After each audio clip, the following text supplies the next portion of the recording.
ఇదిగోండి మనకు కారం దోశ కూడా రెడీ అండి. ఇది కొంచెం లావుగానే వస్తుంది, ఊతప్పం టైప్ వస్తుందండి, కానీ టేస్ట్ అయితే చాలా బాగుంటుందండి. పల్లి అండ్ పుట్నాల చట్నీ కూడా రెడీ.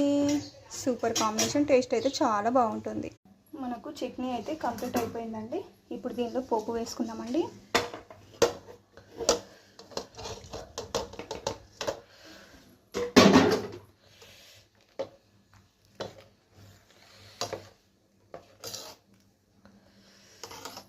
ఇప్పుడు మనం దోశ స్టార్ట్ చేసుకుందామండి. పేనం వేడెక్కింది.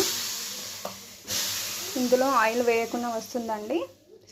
ముందుగా మనం చప్పటి దోశ వేసుకున్నామండి, ఎందుకంటే మన చిన్నోడు ఆగడు, పెద్దోడు ఆగుతాడు కానీ చిన్నోడు ఆగడు, అందుకని ముందు చప్పటిది వేసుకుంటున్నానండి.